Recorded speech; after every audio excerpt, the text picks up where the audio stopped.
Oh yeah, Harrison Ford throws the best cinematic punches of all time.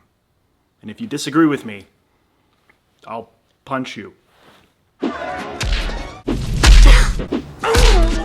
Welcome, y'all. Taylor James Johnson here, and I'm absolutely loving the 80s because the 80s was the decade that allowed Steven Spielberg and George Lucas to bring us the first of three, there's only three, Indiana Jones movies. And of course, the first one is the most pure, the most classic, the most iconic, even though I like all of them. But this one is truly something special. Raiders of the Lost Ark. Bringing back a sense of adventure that was desperately needed at that time in film history. You got a film that delivers some absolutely iconic moments, directed by Steven Spielberg, with music by John Williams that brings it all together. And of course, Harrison Ford. He's in it too. So yeah, it's time to revisit one of the greatest films ever made, one of the films that kept filmmaking going, Raiders of the Lost Ark, 1981.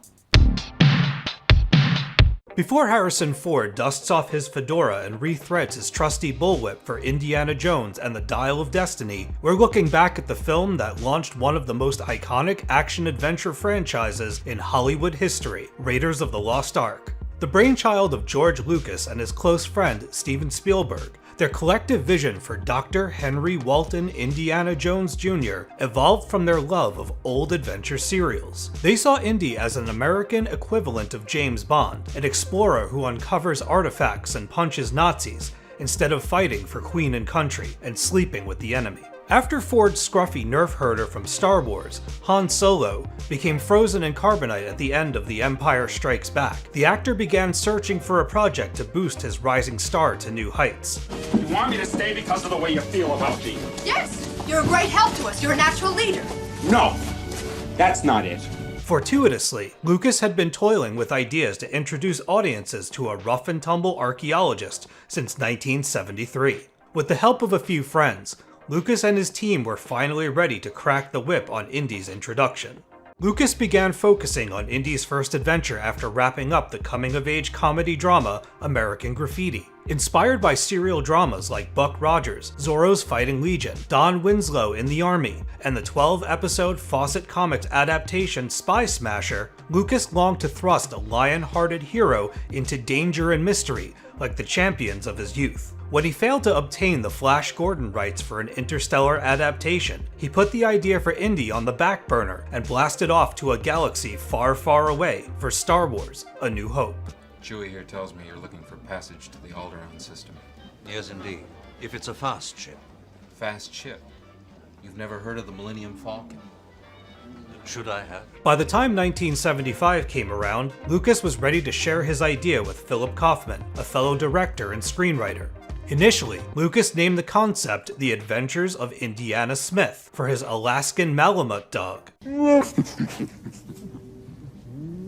Laugh it up, fuzzball. The duo began exploring the character, tooling with his background, and thirst for knowledge and globe-trotting escapades. After working on the story for 2 weeks, the pair made several changes to the original concept. While they kept Lucas's idea for Indy to appear as a dreamy college professor who moonlights as an acquirer of ancient artifacts, Indy's original image was more playboy than a pioneer. Lucas pictured Indy as a nightclub patron who posed as a thirst trap for women on the dance floor. However, Kaufman didn't see Indy as the club rat type when he wasn't triggering traps or absconding with priceless idols. After racking his brain for an object that would capture the imaginations of millions for Indy to pursue, he suggested the Ark of the Covenant, a sacred chest said to contain the tablets of the Ten Commandments, after Moses brought them down from Mount Sinai.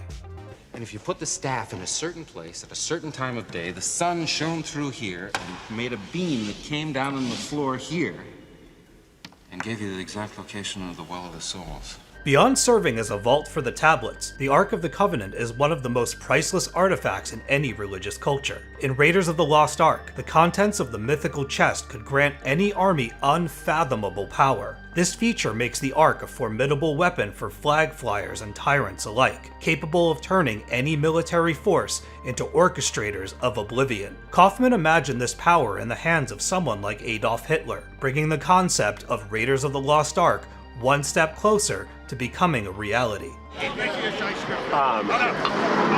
us toast our success in the desert, to the Ark, when we are very far from here. Seeing his friend's passion for the project, Lucas wanted Kaufman to direct his indie picture, but Kaufman's work on the Western project, The Outlawed Josie Wales, took precedence. Feeling trapped between a rolling boulder and a hard place, Lucas tabled the indie project to focus on his generation-defining Star Wars.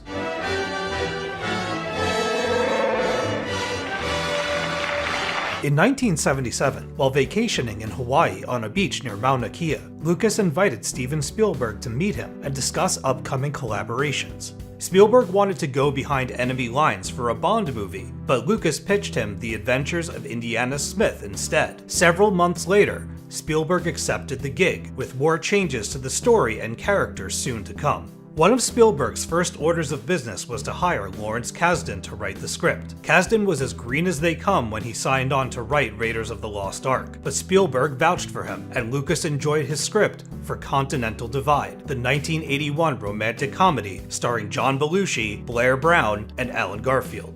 Do you think I like it here, for Christ's sake? I got no liquor, 9 cigarettes, and a grease monkey for company. I want to stay here only marginally more than I want to die trying to escape. Writing sessions for Raiders of the Lost Ark were intense. According to several reports, Lucas, Spielberg, and Kasdan took 5 consecutive 9-hour days to pen Indy's inaugural Odyssey. With tempers flaring, excitement in the air, and the fundamental principles of a legendary character to craft, the trio shouted, bargained, and brought out the best in Lucas's lead for a serial-style superstar. All 3 creatives had different visions for Indiana's identity and talents. Before ironing out the kinks, Lucas envisioned Indy as a martial arts-wielding womanizer. Meanwhile, Spielberg thought a gambling problem and alcoholism would complicate Indy's background. However, Lucas wanted Indy to command respect and be a role model for young viewers. Kasdan had his work cut out for him. How do you combine Lucas and Spielberg's ideas and still make Indy a charismatic figure and hero you'd be willing to follow headlong into certain doom? I don't know, I'm making this up as I go. Kasdan initially wrote Indy as an archaeologist who doubled as a grave robber, selling memorabilia and trinkets to help fund his expeditions. Kasdan ditched the sleazy Tomb Raider angle after realizing it would be challenging to explain Indy's travel expenses and access to remote locations around the globe. Clearly, Indy needed to be more upstanding than initially planned. After trimming potential action sequences, adding a romance plot between Indiana and a well-connected woman named Marion Ravenwood, played by Karen Allen in the final version of the film, and introducing Indy's French archaeologist rival, René-Émile Belloc, played by English actor Paul Freeman, Kasdan completed the screenplay. Next time, Indiana Jones, it'll take more than children to save you. As challenging as it was for Lucas, Spielberg, and Kasdan to find common ground, the difficult task of bringing Raiders of the Lost Ark to screens was only beginning. With a screenplay locked and loaded, the project needed a studio to foot the bill for Indy's excursion into the unknown. Lucas shopped the package to several studios, but no one wanted to commit. Hesitation to partner with Lucas came from the filmmaker's demands. Lucas wanted the studio to pay for the movie outright. He also wanted total creative control of the film and the licensing rights to any sequels. These stipulations raised a red flag for potential participants, given that Spielberg had a reputation for going over schedule and over budget. Lucas would only make the movie with Spielberg in the director's chair and kept searching for a studio that would meet his demands. After knocking on a few doors, Michael Eisner of Paramount Pictures met with Lucas, and the pair arranged a compromise that satisfied both parties. After producer Frank Marshall joined the project to oversee scheduling and budget, core production and design team members assembled. Cinematographer Douglas Slocum and production designer Norman Reynolds eagerly signed on, alongside Michael Kahn as the film's editor. Pre-production for Raiders of the Lost Ark was swift. The schedule could have afforded the team more wiggle room, and Spielberg wanted to complete the process ahead of the agreed-upon deadline. With concept art steadily coming to life and more extensive set pieces built to scale, the time to cast the film's intrepid hero had arrived. Who knows? In 1,000 years, even you may be worth something. Son of a bitch. Lucas wanted an unknown actor to play Indy. However, the preconceived plan to turn the exploits of Indiana Jones into a franchise meant whoever signed on needed to agree to a multi-film contract. This detail narrowed the pool, though it always encouraged the team to consider a wealth of budding talent. Saturday Night Live alums Bill Murray, Steve Martin, and Chevy Chase were considered, in addition to actors like Tim Matheson, Jack Nicholson, Nick Nolte, Jeff Bridges, Sam Elliott, John Shea, Nick Mancuso, Peter Coyote, and Harry Hamlin. Conversations about these actors leading the franchise lasted briefly, especially after Tom Selleck became a possibility. Lucas's wife, Marcia Lucas, was a fan of Selleck's work and thought he'd be perfect for the part. However, Selleck's obligations to the CBS drama Magnum P.I. made participating impossible. The search continued with Selleck and his signature mustache out of the running. Spielberg then decided to throw Ford's name into the ring, despite him being a well-known actor. Ford was jazzed about the project, but would not accept the gig lightly. Ford negotiated a 7-figure salary, a percentage of the gross profits, and the option to rewrite dialogue if an aspect of the character didn't gel with his interpretation. After signing a 3-film contract, Ford started hitting the gym, transforming into a dashing hunk you'd find on the cover of a steamy bodice ripper novel. I've been blessed with this body.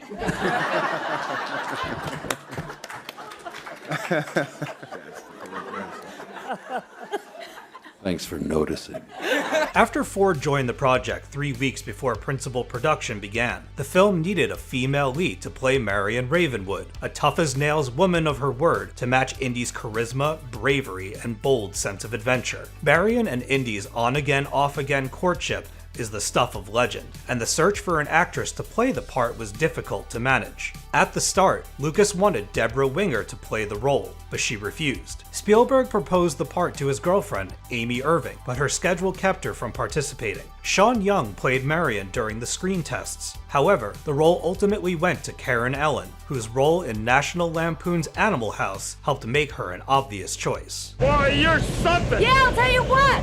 Until I get back my $5,000, you're gonna get more than you bargained for! I'm your goddamn partner! Another fascinating casting story for Raiders of the Lost Ark involves Sallah, a well-connected family man known as the best digger in Egypt. Danny DeVito considered the role, but his schedule for the ensemble comedy series Taxi kept him from joining the cast. Thankfully, Welsh actor John Rhys Davies was game to aid Indy in his quest for the elusive artifact.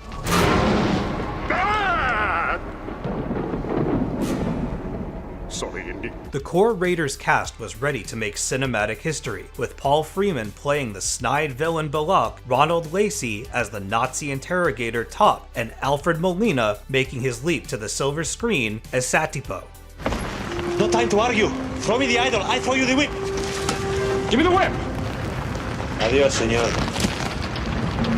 With a tight schedule to keep and a budget to maintain, Spielberg chose his filming locations carefully. Principal photography for Raiders happened on site in La Rochelle in France, Tunisia in North Africa, Hawaii, and Elstree Studios, England, where experienced artists and technicians who worked on Star Wars were eager to contribute to another epic for Lucas and his team. Filming for Raiders climbed to $100,000 daily, plus crew salaries and extraneous equipment expenditures. Due to the high dollar amount, Spielberg reduced the takes for each scene. Thankfully, everyone working on the film understood the assignment, following every instruction to the letter, so Spielberg could have his pick from the prudent pile of material.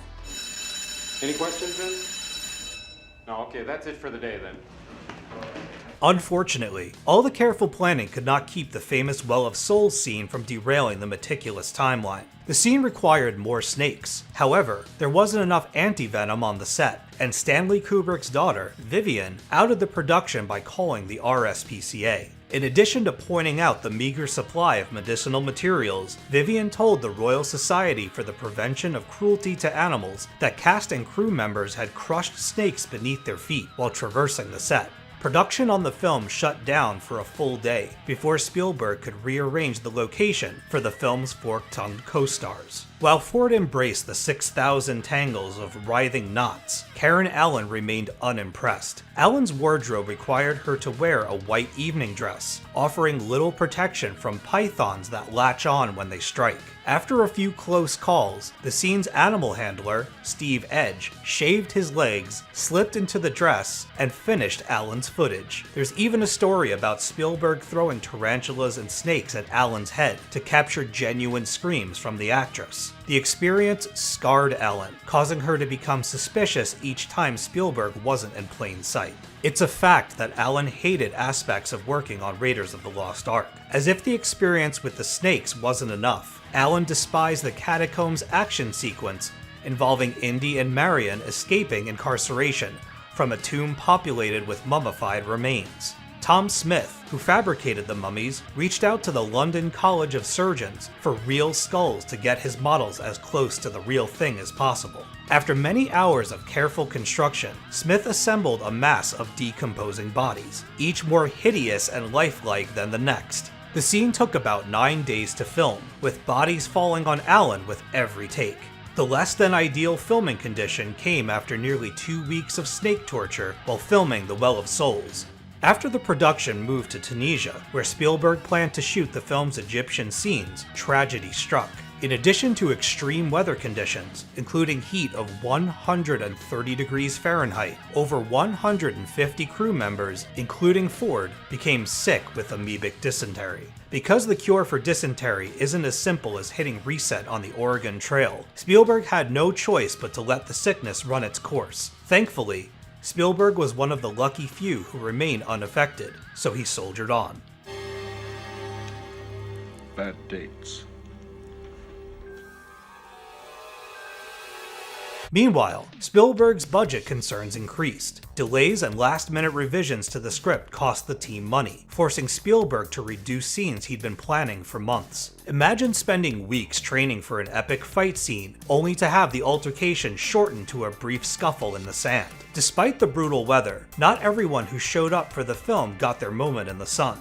As part of a quick change to the script, Spielberg reduced the number of workers digging for the Ark from 2,000 to 600. Money can buy many things in Hollywood, but time on a movie set comes with an intimidating price tag. The next stop on Spielberg's Raiders production tour was Hawaii, where the filmmaker encountered more setbacks, including wildlife fatigue, filming location substitutions, and more changes to the script. There's nothing to fear here.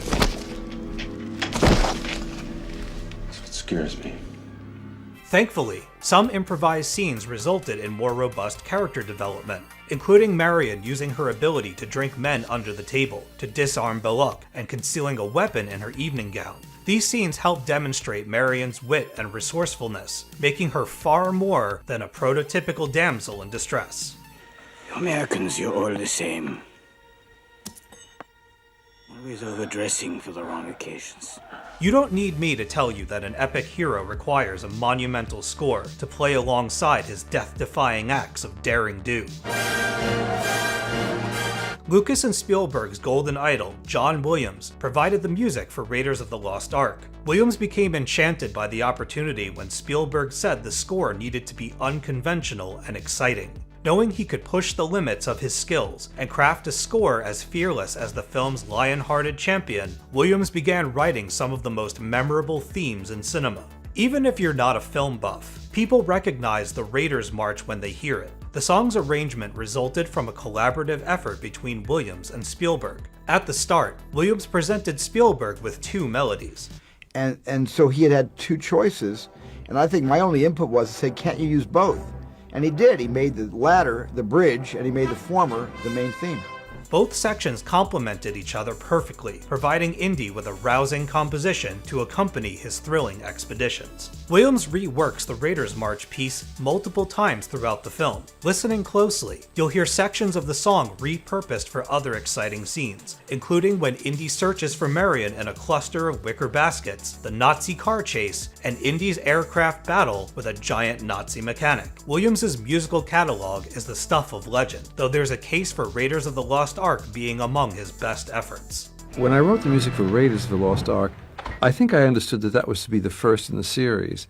And I didn't know where this love story was going to go, if anywhere, you know. While bringing Williams aboard is one of the best decisions Spielberg could have made, allowing Ford to perform many of his own stunts is something the filmmaker regrets. At Ford's insistence, the actor performed several of his characters' physically demanding and dangerous scenes, enduring multiple injuries throughout production. In the mostly improvised scene involving Indy's fight with a hulking Nazi mechanic beneath a moving aircraft, poor planning of the vehicle's path along the runway led to a wheel running over Ford's foot. 40 crew members raced to Ford's aid, attempting to remove the wheel before it could do any permanent damage. This incident is one of Ford's many altercations involving planes. Holy smoke, my friends!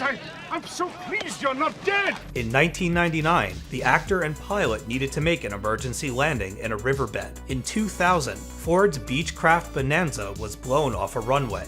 In 2015, Ford crashed his World War II era two-seater onto the green at Penmar Golf Course in Southern California. Perhaps rival relic hunters and Nazis aren't Indy's greatest nemesis after all. Damn it! Move!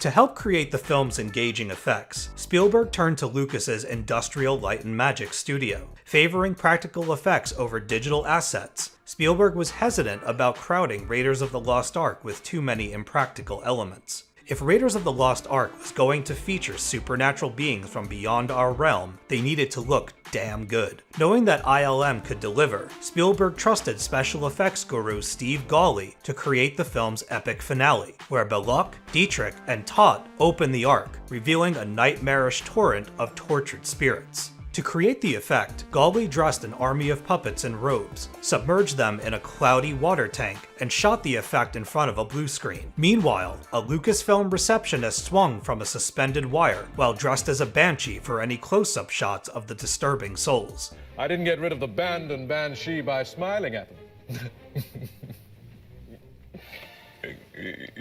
After layering the footage with more horrific imagery, the contents of the Ark were ready to melt some faces, literally. Often, less is more, and in the case of Raiders of the Lost Ark, Spielberg and ILM needed to pump the brakes on taking some effects too far. When it came time for Belloq, Todt, and Dietrich to die, the team needed to mask their efforts to avoid an R rating. The Motion Picture Association of America found Belloq's demise particularly disturbing. Belloq's head explodes in the film as the ancient spirits swirl around him. Before the team obscured the effect with flames, Spielberg used explosives, shotguns, and air cannons to blow the villain's head to smithereens. The mold of Belloq's head, filled with blood bags and giblets, went everywhere, coating the set in viscous fluids and meaty chunks. The MPAA would have nothing of it, without changing the film's rating. Thus, the scene was changed, though it remained as iconic as ever.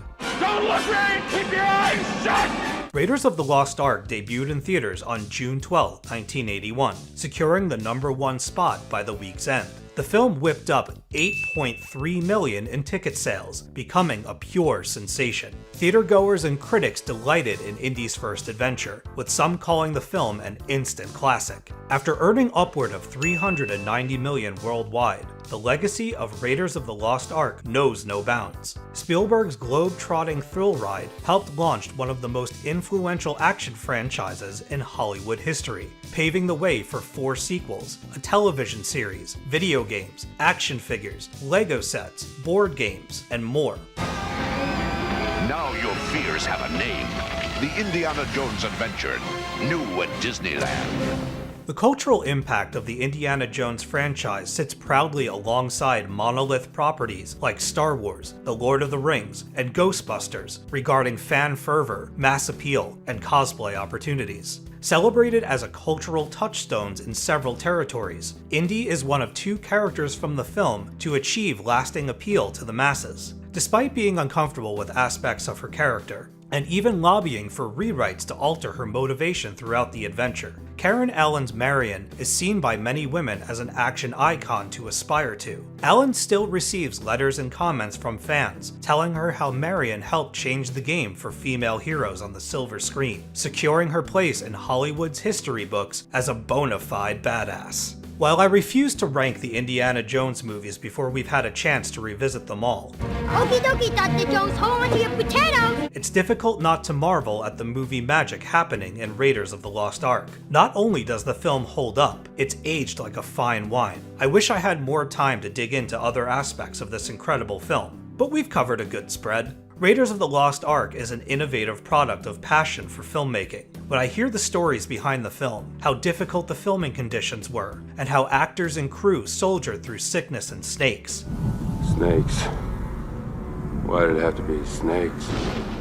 I can't help but feel inspired. The film carries a creative anti-Nazi stance while remaining in its lane to show audiences a good time. Not every film can do that.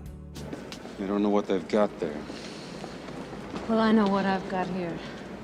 You can only get movies like The Mummy, The Rundown, The Goonies, Romancing the Stone, and The Jewel of the Nile, with Raiders of the Lost Ark setting the bar for explosive action and imagination. Spielberg has given cinema many gifts throughout his storied career. Still, Raiders of the Lost Ark is a glittering jewel in the filmmaker's ornate crown. The chemistry between Ford and Allen paves the way for romances like Rick O'Connell and Evelyn Carnahan of The Mummy fame, establishing couples that shine beyond the big screen. Raiders is the movie that keeps giving 40 years after its release in theaters. With Indy returning for one last adventure in James Mangold's Indiana Jones and the Dial of Destiny, there's never been a better time to revisit this masterclass of action filmmaking.